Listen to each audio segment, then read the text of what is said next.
Wah, wah, wah. Reaksi jujur Kim Sang-sik, lako timnas Indonesia Eropa semua sih di FIFA ASEAN Cup.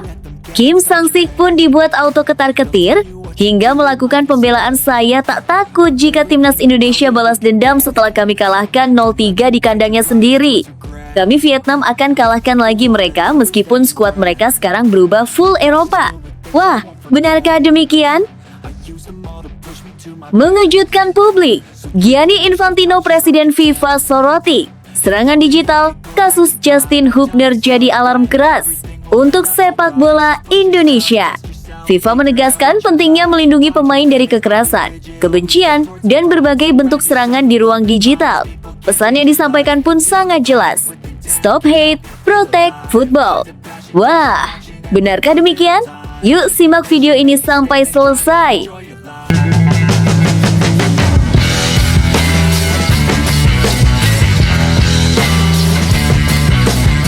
Sebelum kita lanjut ke berita terlengkapnya, alangkah mulianya bagi kalian untuk tekan tombol like, dan yang belum subscribe, tolong subscribe channel ini. Wah, wah, wah. Reaksi jujur Kim Sang-sik, lako timnas Indonesia Eropa semua sih di FIFA ASEAN Cup. Kim Sang-sik pun dibuat auto ketar-ketir hingga melakukan pembelaan, saya tak takut jika timnas Indonesia balas dendam setelah kami kalahkan 0-3 di kandangnya sendiri. Kami Vietnam akan kalahkan lagi mereka meskipun skuad mereka sekarang berubah full Eropa. Wah, benarkah demikian? Ada satu hal yang membuat persaingan timnas Indonesia dan Vietnam kembali menjadi sorotan. Bukan hanya soal hasil pertandingan atau gengsi dua negara Asia Tenggara, melainkan perubahan besar yang terlihat dari komposisi skuad Garuda. Timnas Indonesia kini semakin identik dengan pemain-pemain yang memiliki pengalaman di kompetisi Eropa. Nama-nama dengan latar belakang klub luar negeri membuat kekuatan Garuda dipandang berbeda dibandingkan beberapa tahun sebelumnya. Perubahan tersebut ternyata ikut menarik perhatian pelatih Vietnam, Kim Sang-sik. Pelatih asal Korea Selatan itu tentu tidak bisa mengabaikan perkembangan timnas Indonesia. Apalagi, pertemuan kedua tim selalu menghadirkan tensi tinggi. Vietnam dan Indonesia sudah berkali-kali berhadapan dalam berbagai turnamen, sehingga setiap pertandingan selalu membawa cerita tersendiri. Namun, ada satu hal yang membuat pernyataan Kim Sang-sik menjadi menarik. Ia seolah tidak ingin menunjukkan rasa gentar meskipun melihat skuad Indonesia yang semakin kuat dan semakin Eropa. Kok timnas Indonesia Eropa semua? Perubahan wajah timnas Indonesia memang sulit untuk diabaikan. Dalam beberapa tahun terakhir, semakin banyak pemain berdarah Indonesia yang berkarier di luar negeri. Sebagian bahkan tumbuh dalam sistem pembinaan sepak bola Eropa dan memiliki pengalaman bermain di kompetisi dengan intensitas tinggi. Kondisi itu membuat gaya permainan Indonesia perlahan ikut berubah. Jika dahulu timnas Indonesia lebih banyak mengandalkan pemain yang berkembang di kompetisi domestik, kini publik dapat melihat kombinasi pemain lokal dengan pemain yang memiliki pengalaman internasional. Bagi lawan, perubahan tersebut tentu harus diperhitungkan. Vietnam pun memahami bahwa menghadapi Indonesia saat ini tidak sama dengan menghadapi Indonesia beberapa tahun lalu. Kehadiran pemain-pemain dengan pengalaman Eropa membuat kedalaman skuad Garuda semakin menarik perhatian. Mereka terbiasa dengan tempo permainan cepat, tuntutan fisik tinggi, disiplin taktik, serta atmosfer pertandingan yang kompetitif. Tidak mengherankan jika kemudian muncul pertanyaan, kalau pemain Indonesia sekarang semakin banyak yang bermain di Eropa, apakah Vietnam masih bisa mengalahkan mereka? Pertanyaan itulah yang membuat pertemuan Indonesia dan Vietnam kembali dinantikan. Kim Sang-sik tidak mau terlihat takut. Di tengah sorotan terhadap kekuatan baru Indonesia, Kim Sang-sik justru menunjukkan kepercayaan diri. Pelatih Vietnam tersebut tidak ingin anak asuhnya masuk ke pertandingan dengan mental inferior hanya karena Indonesia memiliki banyak pemain yang berkarier di luar negeri. Bagi Kim Sang-sik, nama besar pemain dan pengalaman di Eropa bukan jaminan kemenangan. Pertandingan tetap dimainkan di atas lapangan. Strategi, konsentrasi, efektivitas, mental, dan kemampuan memanfaatkan peluang tetap menjadi faktor penentu. Karena itu, Vietnam tidak ingin terlalu terpengaruh oleh perubahan komposisi skuad Indonesia. Bahkan, secara mental, Kim Sang-sik seolah memberikan pesan kepada para pemainnya agar tidak gentar. Vietnam sudah pernah menghadapi Indonesia dan memiliki pengalaman ketika berhasil mengalahkan Garuda dengan skor 3-0 di kandang Indonesia. Hasil tersebut tentu menjadi modal psikologis tersendiri. Bagi Vietnam, kemenangan besar tersebut bisa menjadi bukti bahwa Indonesia tetap dapat ditaklukkan meskipun bermain di hadapan pendukung sendiri. Namun, masalahnya sekarang adalah satu hal. Indonesia yang akan mereka hadapi sudah berubah. Indonesia datang dengan wajah berbeda. Pertandingan sebelumnya tidak bisa sepenuhnya dijadikan patokan untuk pertandingan berikutnya. Sepak bola terus berubah.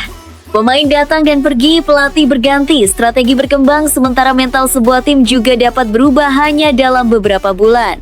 Timnas Indonesia pun mengalami perkembangan yang cukup signifikan.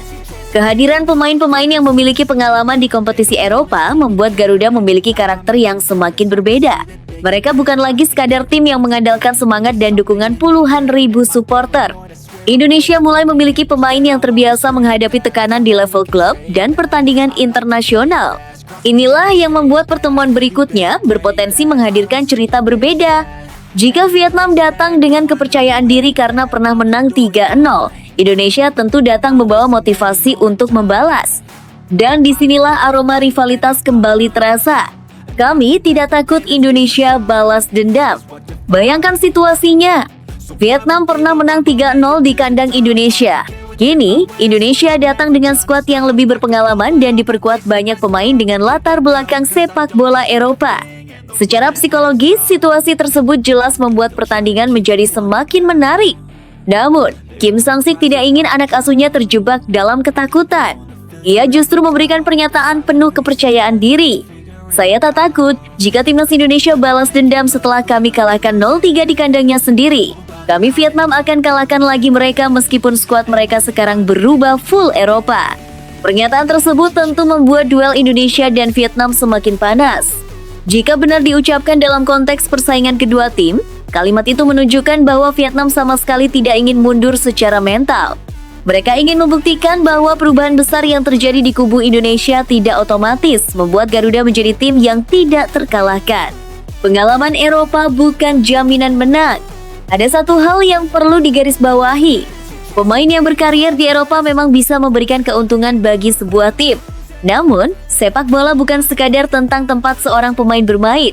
Tim yang memiliki banyak pemain dari Liga Top tetap harus membangun chemistry. Mereka harus memahami sistem permainan pelatih, membangun komunikasi, dan menemukan keseimbangan antara pemain yang bermain di berbagai negara dan kompetisi. Inilah tantangan yang harus dihadapi timnas Indonesia. Memiliki pemain berpengalaman di Eropa adalah modal besar, tetapi modal tersebut harus diterjemahkan menjadi performa tim. Vietnam pun tentu akan mencoba mengeksploitasi setiap kelemahan yang dimiliki Indonesia. Kim Sang-sik bukan pelatih yang akan membiarkan pemain Indonesia bebas mengembangkan permainan. Ia tentu akan menyiapkan pendekatan khusus untuk meredam pemain-pemain kunci Garuda. Karena itu, pertandingan nanti tidak hanya menjadi pertarungan pemain. Ini juga akan menjadi pertarungan strategi. Indonesia punya satu motivasi besar. Jika Vietnam memiliki kepercayaan diri karena kemenangan 3-0, Indonesia mempunyai bahan bakar yang tidak kalah kuat. Balas dendam olahraga. Kekalahan dengan skor telak di kandang sendiri tentu bukan sesuatu yang mudah dilupakan. Terlebih, sepak bola Indonesia memiliki basis supporter yang sangat besar. Ketika timnas kalah, tekanan datang dari berbagai arah. Namun, ketika kesempatan membalas datang, motivasi pemain biasanya ikut meningkat. Pertandingan berikutnya dapat menjadi kesempatan bagi Indonesia untuk membuktikan bahwa kekalahan sebelumnya hanyalah bagian dari perjalanan. Apalagi, skuad yang tampil nantinya tidak bisa disamakan begitu saja dengan skuad pada pertandingan sebelumnya. Komposisi pemain berubah, pengalaman bertambah, mental berkembang, dan yang paling penting, ambisi untuk menang tetap ada. Vietnam justru bisa mendapat tekanan. Pernyataan penuh kepercayaan diri Kim Sang-sik juga bisa menjadi bumerang. Semakin tinggi ekspektasi yang dibangun sebelum pertandingan, semakin besar tekanan ketika hasil di lapangan tidak sesuai harapan. Jika Vietnam kembali menang, pernyataan tersebut tentu akan terlihat sebagai bukti kepercayaan diri yang berhasil dibayar dengan hasil. Namun, jika Indonesia berhasil membalas, kalimat tersebut justru bisa kembali menjadi bahan pembicaraan. Itulah menariknya sepak bola. Sebelum pertandingan, semua orang boleh berbicara. Tetapi setelah peluit akhir berbunyi, hanya skor yang menjadi jawaban. Duel yang lebih dari sekadar 3 poin. Indonesia versus Vietnam selalu memiliki cerita tersendiri. Pertandingan ini bukan hanya soal siapa yang memiliki pemain lebih mahal atau siapa yang memiliki pemain paling banyak bermain di Eropa. Ini adalah pertarungan identitas, mental, strategi, dan keberanian. Vietnam ingin membuktikan bahwa mereka masih mampu mengalahkan Indonesia meskipun kekuatan Garuda semakin besar. Indonesia tentu ingin menunjukkan bahwa mereka bukan lagi tim yang sama seperti ketika dikalahkan 0-3. Disinilah pertandingan tersebut menjadi semakin menarik. Apakah pengalaman Eropa pemain-pemain Indonesia benar-benar akan membuat perbedaan? Atau justru Vietnam kembali menunjukkan bahwa kolektivitas dan strategi mampu mengalahkan skuad bertabur pemain luar negeri? Kim Sang-sik sudah memberikan sinyal bahwa Vietnam tidak takut. Sekarang, tinggal menunggu jawaban dari lapangan. Sebab jika Indonesia benar-benar mampu membalas kekalahan 0-3 tersebut, pernyataan penuh percaya diri dari kubu Vietnam bisa berubah menjadi bumerang yang paling ramai dibicarakan. Dan jika Vietnam kembali menang, maka Kim Sang-sik akan memiliki alasan untuk mengatakan bahwa pengalaman Eropa bukanlah segalanya. Satu hal yang pasti, duel Indonesia dan Vietnam kali ini bukan sekadar pertandingan biasa. Ini adalah pertarungan antara skuad Indonesia yang terus berubah dan Vietnam yang ingin membuktikan bahwa mereka masih menjadi salah satu kekuatan utama Asia Tenggara. Pertanyaannya sekarang tinggal satu. Apakah skuad Eropa Timnas Indonesia benar-benar mampu membalas dendam? Atau Kim Sang-sik justru kembali membuat Garuda tak berkutik? Namun tunggu dulu, setelah admin telusuri secara mendalam bahwa berita di atas adalah karangan belaka dan bukan kejadian sebenarnya, ini sebagai edukasi supaya penonton lebih jeli dalam memilih berita. Mengejutkan publik, Gianni Infantino Presiden FIFA soroti serangan digital, kasus Justin Hubner jadi alarm keras untuk sepak bola Indonesia. FIFA menegaskan pentingnya melindungi pemain dari kekerasan, kebencian, dan berbagai bentuk serangan di ruang digital. Pesan yang disampaikan pun sangat jelas. Stop hate, protect football. Wah, benarkah demikian? Yuk simak video ini sampai selesai. Kegagalan Timnas Indonesia di Piala AFF 2026 ternyata menyisakan persoalan yang jauh lebih besar daripada sekadar hasil pertandingan. Ketika kekecewaan supporter belum mereda, sejumlah pemain justru harus menghadapi hujatan, perundungan, hingga serangan personal di media sosial. Salah satu yang menjadi sorotan adalah bek Timnas Indonesia, Justin Hubner. Bukan hanya dirinya yang menjadi sasaran, tetapi keluarganya juga ikut terseret dalam gelombang serangan digital. Kondisi tersebut memperlihatkan bahwa batas antara kritik terhadap performa pemain dan kebencian personal di dunia maya semakin sulit dibedakan. Di tengah situasi tersebut, FIFA menggaungkan pesan yang terasa sangat relevan bagi sepak bola Indonesia. Melalui kampanye bertajuk Protecting Players Online Around the World, FIFA menegaskan pentingnya melindungi pemain dari kekerasan, kebencian, dan berbagai bentuk serangan di ruang digital. Pesan yang disampaikan pun sangat jelas, Stop hate, protect football. Pesan itu bukan sekadar slogan. Di era ketika satu unggahan dapat dilihat jutaan orang dan satu komentar dapat menyebar dalam hitungan detik, media sosial telah menjadi bagian tidak terpisahkan dari kehidupan sepak bola. Namun, ketika ruang digital berubah menjadi tempat untuk mengancam dan merendahkan pemain, persoalannya tidak lagi sebatas sepak bola. Kekalahan bukan alasan untuk membenci. Kekecewaan terhadap hasil pertandingan merupakan sesuatu yang wajar. Supporter memiliki hak untuk merasa kecewa ketika tim kesayangannya gagal mencapai target. Mereka juga memiliki hak untuk mempertanyakan keputusan pelatih, strategi permainan, hingga performa individu pemain. Kritik merupakan bagian dari olahraga profesional. Seorang pemain yang tampil buruk tentu harus siap menerima evaluasi. Begitu pula pelatih dan federasi yang memiliki tanggung jawab terhadap perjalanan sebuah tim. Akan tetapi, kritik memiliki batas yang seharusnya tidak boleh dilewati. Menghina pemain, menyerang keluarganya, menyebarkan data pribadi, melakukan perundungan secara massal, atau melontarkan ancaman bukan lagi kritik olahraga.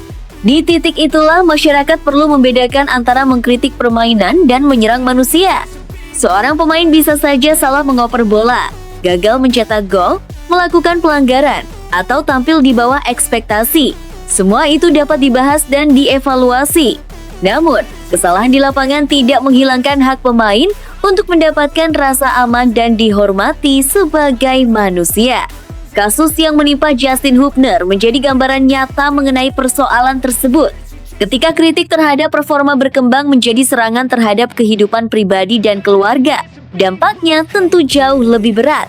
Dunia sepak bola tidak seharusnya membenarkan tindakan semacam itu hanya karena seseorang mengenakan jersey timnas Indonesia. FIFA seolah mengirim pesan di saat yang tepat. Kampanye FIFA mengenai perlindungan pemain di dunia digital menjadi semakin relevan ketika melihat kondisi sepak bola Indonesia saat ini. Media sosial memang memberikan kesempatan kepada supporter untuk berinteraksi langsung dengan pemain. Namun, kedekatan tersebut juga membawa risiko. Pemain yang memiliki jutaan pengikut dapat menjadi sasaran serangan dalam jumlah besar ketika hasil pertandingan tidak sesuai harapan. Satu komentar negatif mungkin terlihat sepele. Namun, ketika ribuan komentar datang secara bersamaan, tekanan psikologis yang diterima pemain bisa menjadi sangat besar. Lebih berbahaya lagi ketika serangan tersebut tidak berhenti kepada pemain, keluarga, pasangan, bahkan orang-orang terdekat seorang pesepak bola dapat ikut menjadi sasaran. Padahal, mereka tidak memiliki hubungan langsung dengan kesalahan yang terjadi di lapangan. Inilah alasan mengapa pesan Stop Hate, Protect Football patut menjadi perhatian semua pihak. Sepak bola seharusnya menjadi ruang yang mempertemukan manusia melalui kecintaan terhadap permainan. Stadion seharusnya menjadi tempat lahirnya dukungan, persaingan sehat, dan emosi. Begitu pula media sosial seharusnya menjadi ruang untuk berdiskusi, bukan arena untuk mengintimidasi. PSSI tak tinggal diam. Persoalan tersebut juga mendapat perhatian serius dari PSSI. Ketua Umum PSSI Erick Thohir dan Sekjen PSSI Yunus Nusi sebelumnya menyampaikan keprihatinan terhadap ujaran kebencian dan ancaman yang menyasar Justin Hubner serta keluarganya.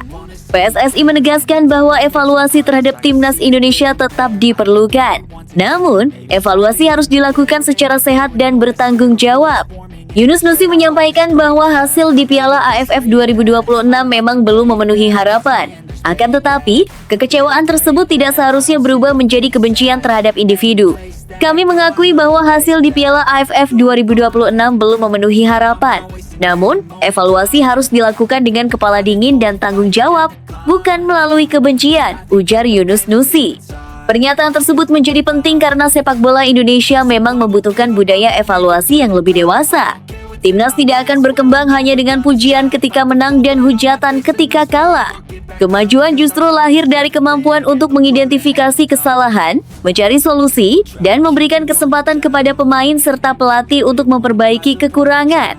Ketika kritik berubah menjadi ancaman, perkembangan teknologi membuat seseorang dapat menyampaikan pendapat kepada publik hanya dengan beberapa sentuhan di layar. Masalahnya, kemudahan tersebut terkadang membuat orang lupa bahwa di balik sebuah akun media sosial terdapat manusia nyata. Pemain timnas bukan sekadar nama di daftar susunan pemain. Mereka adalah manusia yang bisa merasa takut, tertekan, kecewa, dan terluka. Mereka juga memiliki keluarga yang tidak seharusnya ikut menanggung konsekuensi dari sebuah pertandingan. Karena itu, penting bagi supporter untuk memahami bahwa kebebasan berbicara tidak berarti kebebasan untuk melakukan ancaman. Kritik seperti performa buruk, strateginya tidak tepat, atau pemain tersebut harus dievaluasi, masih berada dalam konteks olahraga. Namun, ketika komentar berubah menjadi ancaman kekerasan, penghinaan terhadap keluarga, penyebaran informasi pribadi, atau ajakan untuk melakukan serangan, persoalannya sudah berbeda. Dunia digital tidak boleh menjadi tempat di mana seseorang merasa bebas melakukan apapun tanpa memikirkan dampaknya. Alarm untuk sepak bola Indonesia. Kasus Justin Hubner seharusnya tidak hanya berhenti sebagai berita yang ramai selama beberapa hari. Peristiwa ini perlu menjadi alarm bagi seluruh ekosistem sepak bola Indonesia. Federasi, klub, pemain, supporter, media, hingga platform digital memiliki peran dalam menciptakan lingkungan yang lebih sehat. Supporter tetap boleh kritis. Bahkan, kritik dari supporter sangat dibutuhkan agar sepak bola Indonesia terus berkembang. Namun, kritik harus diarahkan kepada performa dan keputusan yang memang berkaitan dengan sepak bola, bukan kepada kehidupan pribadi seseorang. Di sisi lain, pemain juga harus memahami bahwa bermain untuk timnas berarti berada di bawah sorotan publik. Kritik merupakan konsekuensi dari profesi tersebut. Namun, sorotan publik tidak boleh berubah menjadi pembenaran untuk melakukan kekerasan verbal maupun digital. Jika sepak bola ingin berkembang menjadi industri yang profesional, budaya supporter juga harus ikut berkembang. Menang tidak boleh membuat kita berlebihan dalam memuji, sementara kalah tidak boleh membuat kita kehilangan kendali. Sepak bola harus tetap menjadi ruang aman. Pada akhirnya, pertandingan hanya berlangsung selama 90 menit, sementara dampak dari sebuah serangan digital bisa jauh lebih lama. Satu komentar yang ditulis karena emosi mungkin hanya membutuhkan beberapa detik untuk dibuat, tetapi bagi orang yang menerimanya, dampaknya dapat dirasakan jauh setelah pertandingan berakhir. Karena itu, pesan FIFA harus dipandang sebagai pengingat bersama. Pemain boleh dikritik, performa boleh dievaluasi, keputusan pelatih boleh diperdebatkan, tetapi martabat dan keselamatan pemain serta keluarganya tetap harus dihormati. Kegagalan di Piala AFF 2026 seharusnya menjadi momentum bagi timnas Indonesia untuk melakukan evaluasi dan bangkit, bukan menjadi alasan untuk memburu individu. Justin Hubner dan pemain lainnya mungkin bisa salah di lapangan, namun mereka tidak seharusnya dihukum oleh kebencian di dunia maya. Sebab pada akhirnya, sepak bola bukan hanya tentang siapa yang menang dan siapa yang kalah. Sepak bola juga tentang bagaimana kita bersikap ketika kemenangan tidak datang sesuai harapan. Dan mungkin justru disitulah kedewasaan sepak bola Indonesia benar-benar sedang diuji.